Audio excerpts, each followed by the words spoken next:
చాలా మంది పిల్లలు కన్నారు, కానీ ఎందుకు కన్నారో వాళ్ళకి తెలియదు. ఏదో వాళ్ళ పిల్లలు పెరుగుతూ ఉంటే, నవ్వుతూ ఉంటే, తిరుగుతూ ఉంటే, చదువుకుంటూ ఉంటే ఆనందిస్తారు, కానీ ఆ పిల్లలు ఎందుకొరకు దేవుడు ఇచ్చాడో తెలియదు. అందుకే ఆ పిల్లలు పెంచేటప్పుడు సరైన జాగ్రత్త వహించకుండా పిల్లలు ఎట్లా పెంచుతారంటే, వాళ్ళకి డబ్బులు ఇస్తే చాలే, ఆస్తి పాస్తులు ఇస్తే చాలే అని పిల్లలు పెంచుతారు.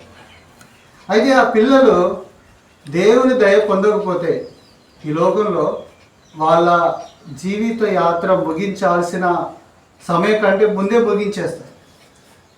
అలా చాలామంది ఈ లోక యాత్ర ముగించినట్టుగా మనం చూస్తాం, పేపర్లలో కానీ టీవీలలో కానీ మన ఇంటి పక్కల కానీ చూస్తాం. ఎందుకో తెలుసా? వాళ్ళు దేవుని దయ పొందేటట్లుగా జీవించడానికి తల్లిదండ్రులు నేర్పించలేదు. అందుకే వాళ్ళు ముందుగానే ఈ లోక యాత్ర ముగిస్తారు. సినిమా నటుడు కోట శ్రీనివాసరావు అని, ఆయన బహుధనవంతుడు. వాళ్ళ కొడుకుకి 22 సంవత్సరాలు, శబ్దం చేయదు, చేతులు కట్టుకో స్టెఫెన్, చేతులు కట్టుకున్నాను. 22 సంవత్సరాలు, బహుధనవంతుడు, కానీ రోడ్ యాక్సిడెంట్లో చనిపోయాడు. ఆయన ఇంటి పక్కనే బాబుమోహన్ ఉంటాడు. ఆయన కొడుకు వయసు 20 సంవత్సరాలు, ఆయన రోడ్ యాక్సిడెంట్లో చనిపోయాడు. కోట్ల వస్తుంది. నేను వాళ్ళ ఇంటికి ఎన్నోసార్లు పోయినా చూసినాను. అయితే చనిపోయారు.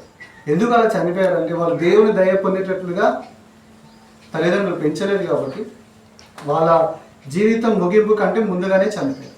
అందుకే కీర్తనలు 65వ అధ్యాయంలో మనం చూస్తాం. ఏమని?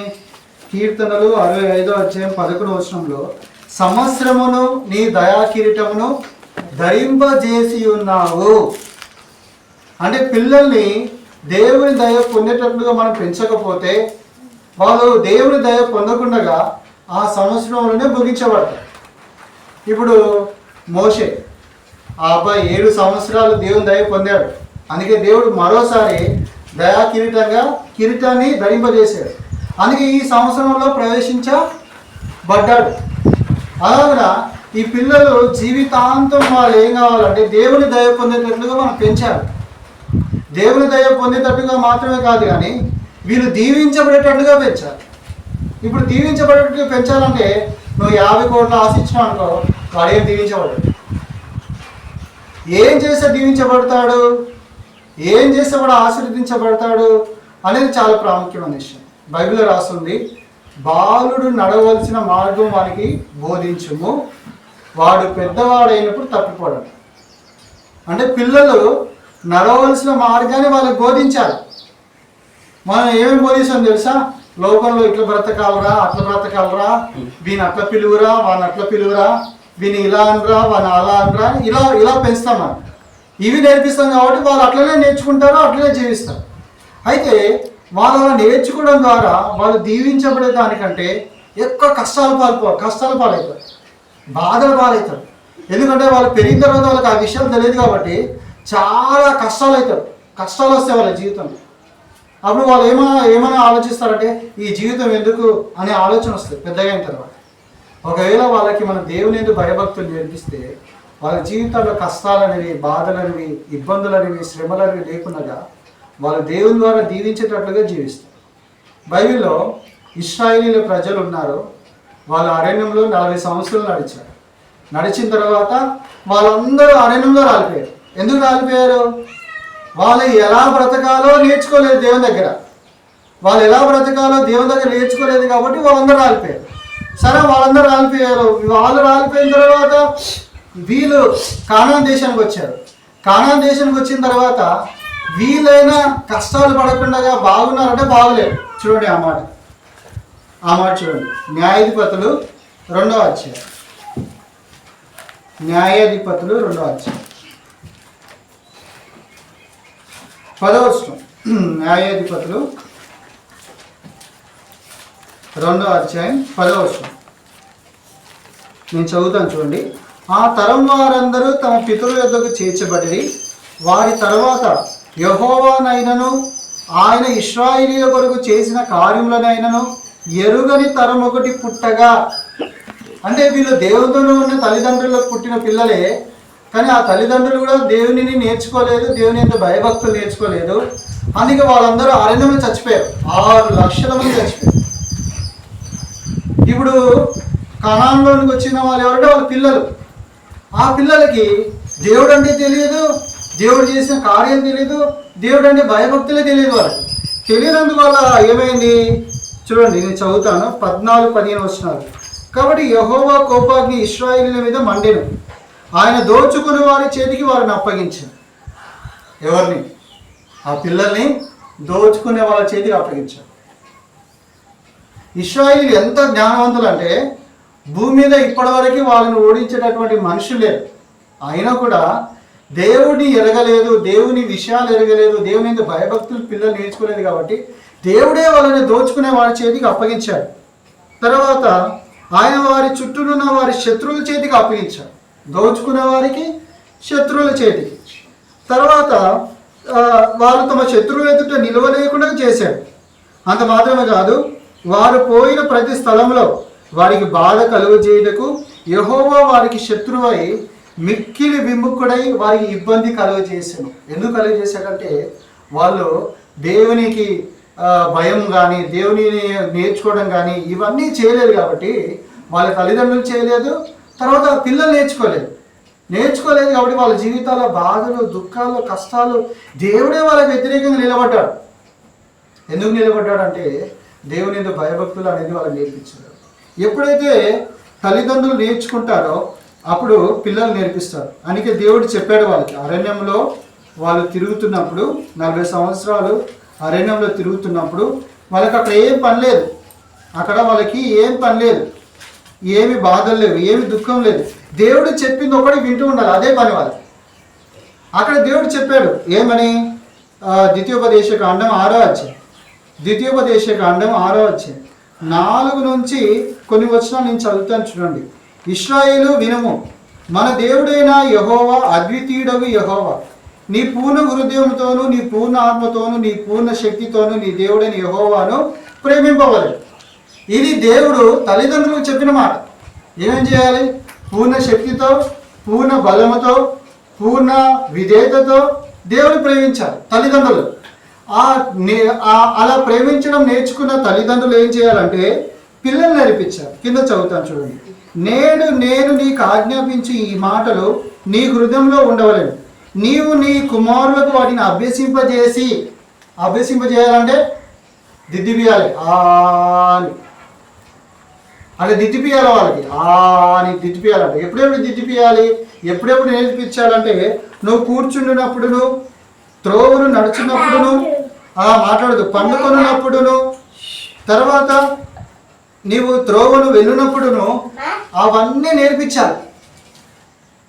ఎప్పుడైతే నువ్వు వాళ్ళకి నేర్పిస్తావో వాళ్ళు ఏం కారంటే తప్పిపోకపోతే వాళ్ళ కష్టాలు రావు, బాధలు రావు. తర్వాత వాళ్ళు దేవుని యందు భయభక్తులు నేర్చుకుంటే వాళ్ళ జీవితంలో వాళ్ళు దీవించబడతారు, ఆశీర్వదించబడతారు. ఆ మాట చదువుకొని ప్రార్థన చేస్తాం. సామెతలు 22వ అధ్యాయం, సామెతల గ్రంథం 22వ అధ్యాయం 4వ వచనం చదవాలి. 22:4, పేజ్ నంబర్ 547, 22వ అధ్యాయము 4వ వచనం, 22వ అధ్యాయము 4వ వచనం, 547 పేజ్ నంబర్. దొరికిన తిని చదువు సార్. 22:4 వచనం.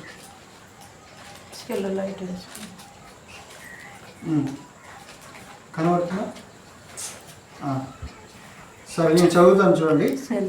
నేను చదువుతాను. యెహోవా యందు భయభక్తులు కలిగినట వినయమునకు ప్రతిఫలం, ఐశ్వర్యమును ఘనతయు జీవమును దాని వలన కలదు. ఇప్పుడు ఇంత సంపాదించి పెట్టినా కూడా వాడు ఆ సంపాదన ద్వారా పాడైపోతాడు, చెడిపోతాడు, తప్పు మార్గంలో నడుచుకుంటాడు, వాని జీవితం పాడు చేసుకుంటాడు, వానికి సమాధానం ఉండదు, చుట్టూండే వాళ్ళు కూడా సమాధానం ఉండనియాడు. పిల్లలు కన్నా వాళ్ళందరూ తెలిసింది ఆల్రెడీ ఈ విషయాలని. మీ పిల్లలు కాబట్టి కాకి పిల్ల కాకి అట్లా అనుకోవడం అంతే తప్పిస్తే కానీ వాళ్ళు పుట్టినందుకు మీకు ఎంతో బాధ, ప్రయాసం, బాధ, దుఃఖం ఉంది లోపల. ఎందుకు ఇట్లా ఉందంటే దేవుని ఎందుకు భయభక్తులు కలిగేటట్లుగా మనం నేర్పించలేదు కాబట్టి వాళ్ళు పెద్దవాళ్ళు అయిన తర్వాత అలా జీవించడం మనకు తెలియదు. దాని ద్వారా వాళ్ళ కష్టాలు పొందుతారు, మన కష్టాలు తెస్తారు, ఇరుగు పొరుగు వారి కష్టాలు తెస్తారు. ఎప్పుడైతే దేవుని ఎందుకు భయభక్తులు వాళ్ళు నేర్చుకుంటారో వాళ్ళ జీవితంలో వాళ్ళకి ఏమేమి దొరుకుతుందంటే ఐశ్వర్యం దొరుకుతుంది, ఘనత దొరుకుతుంది, తర్వాత జీవం దొరుకుతుంది, ఇంకా మంచి పేరు కూడా దొరుకుతుంది. ఇవన్నీ నువ్వు డబ్బులు ఇస్తే దొరకవు, పొలం ఆశిస్తే దొరకవు, ఇంకా ఏమి ఇచ్చినా దొరకవు. దేని ద్వారా దొరుకుతుందంటే దేవుని యొక్క భయభక్తులు కలగడం ద్వారా దొరుకుతాయి. కాబట్టి ఆ పిల్లలు దీవించబడి ఆశీర్వదించబడాలంటే మీరు ఏం చేయాలో తెలుసా? మొట్టమొదటిగా మీరు నేర్చుకోవాలి. నేను నేర్చుకోవాలంటే ఉదయం రాత్రి ఖచ్చితంగా బైబిల్ చదివి ఆ పిల్లల చేత చదివించి వాళ్ళకి అందులో ఉన్న విషయాలు ఒక 4 మాటలు చెప్పాలి. ఉదయం ప్రార్థన చేయాలి, రాత్రి ప్రార్థన చేయాలి. అలా ప్రార్థన చేసే వాళ్ళు ఇప్పుడు నేర్చుకుంటారు. ఇప్పుడు నేర్చుకున్న వయసు వాడు 9 సార్లు వినకపోయినా 10వ సారి వింటాడు వాడు. అదే ఇప్పుడు 25 ఏళ్ళకి చెప్పు, వాడికి 100 సార్లు చెప్పిన ఉన్నాడు, ఓరాపో నాకేం తెలియదు అంటాడు నాయనని. అలా కాదు, వాడికి ఏమి వినేది దాటిపోయింది. ఇప్పుడు వాడు ఆడిందే ఆట, పడిన పాట, అట్లా జీవిస్తాడు. కానీ ఇప్పుడు పిల్లలు అట్లా కాదు, వీళ్ళు విననట్లుగా ఉంటారు కానీ వింటారు.